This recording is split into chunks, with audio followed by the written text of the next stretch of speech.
Hello, good morning, good afternoon, good evening, and welcome to another Monday Morning Art Talk. Whippy!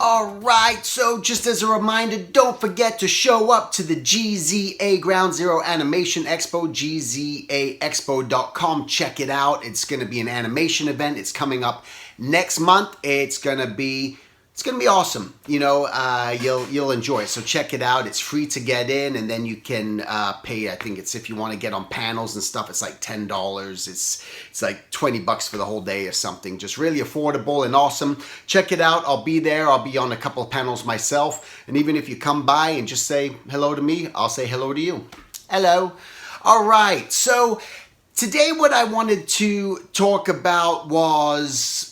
It's kind of harsh, but I really got inspired to talk about it. It's about being a loser, okay? Now, that's a harsh word, being a loser. There's a guy, you check out, I'm going to put his link down below, that I just discovered. Because every day, I listen to something new every day. I'm always, whether I'm drawing something every day, as I'm drawing, I want to just sketch every day. I do a little bit of something, a little warm-up practice, but every day I'm working, I'm always listening to something new because it's fascinating, especially with this YouTube. So I came across this guy named David LaRoche World, and a guy from France who's gone out there and just taken the bull by the horns and interviewing people and finding people. And he interviewed this guy named Brian Tracy. Who's a great, just motivational speaker, gets out there, helps businesses grow, insurance companies, all different sorts of people, another really great educated guy. But what I like about what David does is at the end of each interview, he asks people, okay, I want to know, how do you become a loser? So what I'm going to just play for you right now, as soon as I'm done yapping here, is what Brian Tracy's advice on how to become a loser. And it's very straight to the point. You might not like to hear it, but it's the reality. And when we come back from that, I'm going to give you my thoughts on what it means to be a loser in art. Here we go. I come to you to have advice to do that. Do you have some tips to become a loser? Absolutely. First of all, only do the very minimum at your work. Never offer to do anything more. Just do the minimum. Come to work at the last minute and leave at the first minute, and waste as much time as possible during the day talking to your friends. That's the first way. And do personal business on your cell phone and telephone and computer. Just waste as much time as possible. Oh, yeah. Second of all, don't have any goals for the future. Because if you have no goals, then you have no direction and you have no future. And you'll always have to do what other people with goals tell you to do. So you'll always be a lower person taking orders from people who have goals. Wow. The third thing that you can do to be a loser is be very poor at your work and never improve. Do only the amount necessary not to be fired, and never become known as being good at your work. So always be one of the lowest level contributors to your work. Another is complain about your boss and your company and your coworkers all the time. And the society. Yes, always complain about how they're no good and how they're holding you back and how the reason you're not successful is because of politics and personalities. Another would be to not manage your time well. Okay. Is never do anything of value.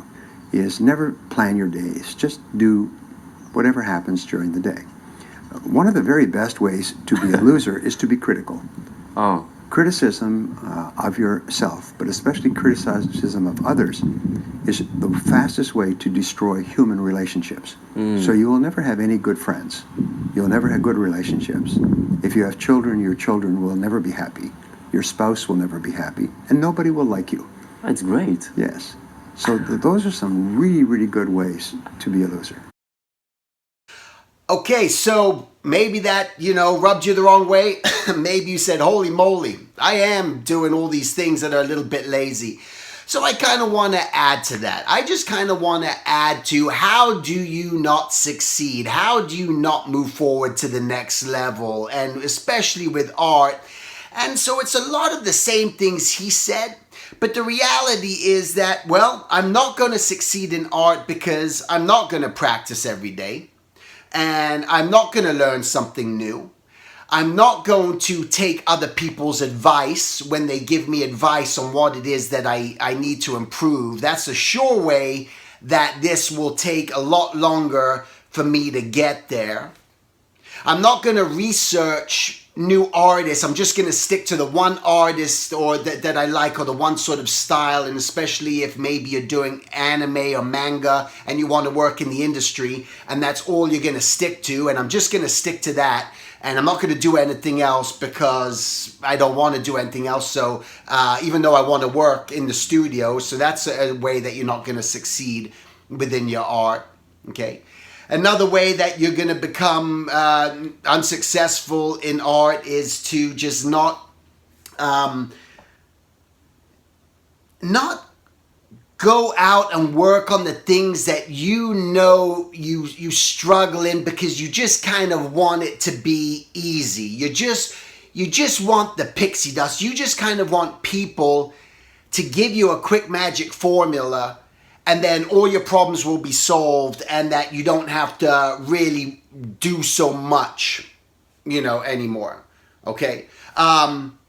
You're going to be on the phone all the time. You're going to, it's almost like what he said, but the reality, this is what I see. People, you're become a person, an observer, watching all the other kids play on the playground while they're having fun and they're partaking, and you sit on the sidelines, and that's all you do. You're just watching everyone else. So you're flipping through all your Instagram, your Facebook, your Tumblr, all these other things, and all you're doing is looking at other people and starting to believe that it's just impossible for you to even do it, so you don't even try. Another way, so to not succeed in what it is you want to do, is just not find a collection and just learning the different techniques from different artists, just through books even. You grab a book and you go, hey, you know what? I love how that guy does folds in clothing. I love how that person does hair. I love how people do that. Okay, so you're not working on it. Another way just to not succeed in this is just simply not have your mission of where you want to go, just not taking that initiative to try to find out or research what's actually involved in that field. So you end up putting together a portfolio that has nothing to do with the industry that you even want to get into. Another way to lose in art is show up at some sort of workshop or something where there's people and asking questions and you're getting lots of advice, but you write absolutely nothing down and you think that you're going to remember it. I guarantee you're going to forget it 1 week later.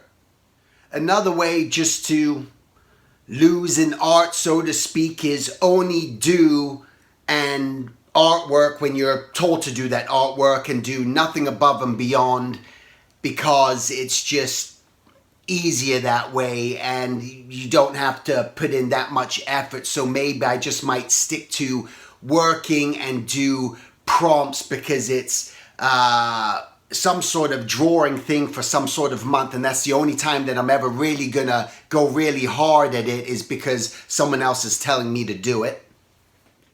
Another way that I'm gonna lose in as being an artist and not get to the level that I want to is because I don't want to observe that much. I'm not drawing when I'm not drawing, no matter what it is, whether you're doing landscapes, whether you're a storyboard artist, visual development artist, whatever it is, paying attention and looking all around you all the time and getting excited when you see people, even though you don't have a pen or pencil in your hand. That's a real good way not to necessarily grow in your skill set and your memory ability. Another way to lose in art is when you do get your job at the studio and that's all you do and you do nothing else, and you start to just lose focus and you start to become unhappy because you don't realize that you got to be working on your own stuff on your own time and put some effort and energy into that. Another way that you'll be losing art is and not succeed to the level you want is because you just complain about everything, every situation that's happening at the studio, because you are working for these other people and everything that everyone else is doing is wrong, and it's just miserable, and this isn't working out and that's working out, but you're just going to stay there and there's nothing that you're going to do about it or change. It's just, you're only going to talk to people behind closed doors about it. You're never going to speak to anyone in a position of authority, and that's a surefire way just to stay miserable in the situation you're in and sort of lose as an artist. And the last thing that I can say to sort of lose and potentially miss out moving ahead in this art world is realizing how important environment is and connecting with people. And sometimes you got to get up and move out and leave the nest in order to experiment and experience something new. I think that's very vital. So I wanted to share that with you today. I think it's pretty powerful stuff. I love the idea because people always think just about what it is that they're kind of wanting to move towards, what they want to be, but they don't think about all the things that they're doing that are wrong over and over and over again. And it's until you start to change that sort of mindset and start creating and just doing and getting together your plan, putting together your mission. You have to create, you have to nurture, and this is what's going to propel you through your development. But again, skill level in this art industry is vital. Can you get jobs? Can you bypass? Can you get certain people to give you things along the way when your skill level's not maybe to where it needs to be? Yeah, those things are going to happen, and you can make things work. Are you going to be completely content? Are you going to be completely satisfied? No, because within you, what's sort of just working and drilling you is just, you're not at the place that you truly want to be, and that's what's sort of like eating you alive from the inside. So why you need to determine what it is that you truly want, where you're sort of going, and it's going to be a constant aim of improvement. Okay, just know that you just constantly need to create, all right, and you're going to constantly keep getting better.